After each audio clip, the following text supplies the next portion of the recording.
باللہ من الشیطان الرجیم بسم اللہ الرحمن الرحیم۔ آج سے سورہ یوسف کی شروعات کر رہے ہیں، 1 سے 20 تک، امید ہے فائدہ ہوگا۔ شروع اللہ کا نام لے کر جو بڑا مہربان نہایت رحم والا ہے۔ الف لام را، یہ اس کتاب کی آیات ہیں جو اپنا مدعا صاف صاف بیان کرتی ہے۔ ہم نے اسے نازل کیا ہے قرآن بنا کر عربی زبان میں، تاکہ تم اہل عرب اس کو اچھی طرح سمجھ سکو۔ اے محمد صلی اللہ علیہ وسلم، ہم اس قرآن کو تمہاری طرف وحی کر کے بہترین قرائے میں واقعات اور حقائق تم سے بیان کرتے ہیں، ورنہ اس سے پہلے تو ان چیزوں سے تم بالکل ہی بے خبر تھے۔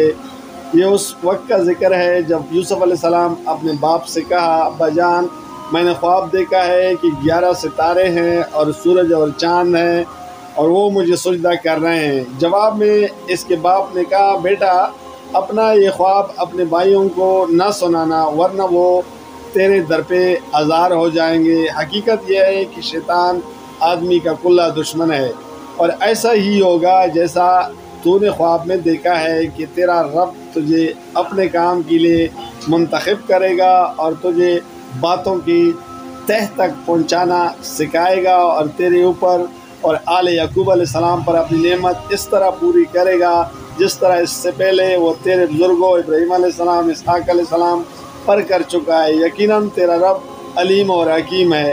حقیقت یہ ہے کہ یوسف علیہ السلام اور اس کے بھائیوں کا کے قصے میں ان پوچھنے والوں کے لیے بڑی نشانیاں ہیں۔ یہ قصہ یوں شروع ہوتا ہے کہ اس کے بھائیوں نے آپس میں کہا، یہ یوسف علیہ السلام اور اس کا بھائی دونوں ہمارے والد کو ہم سب سے زیادہ محبوب ہیں، حالانکہ ہم ایک پورا جتا ہیں۔ سچی بات یہ ہے کہ ہمارے ابا جان بالکل ہی بہک گئے ہیں۔ چلو یوسف علیہ السلام کو قتل کر دو یا اسے کہیں پھینک دو، تاکہ تمہارے والد کی توجہ صرف تمہاری ہی طرف ہو جائے۔ یہ کام کر لینے کے بعد پھر نیک بن رہنا۔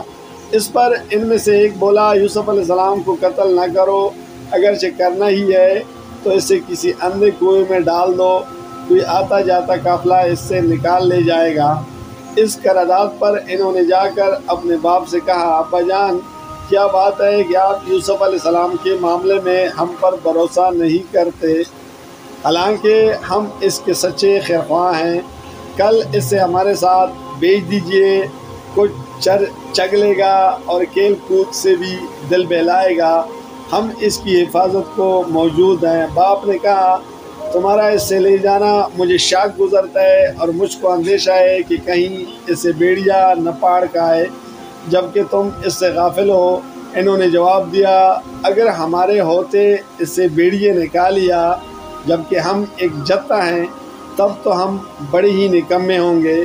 اس طرح اصرار کر کے جب وہ اسے لے گئے اور انہوں نے طے کر لیا کہ اسے ایک اندھے کنویں میں چھوڑ دیں، تو ہم نے یوسف علیہ السلام کو وحی کی کہ ایک وقت آئے گا جب تو ان لوگوں کے ان کی یہ حرکت جتائے گا، یہ اپنے فعل کے نتائج سے بے خبر ہیں۔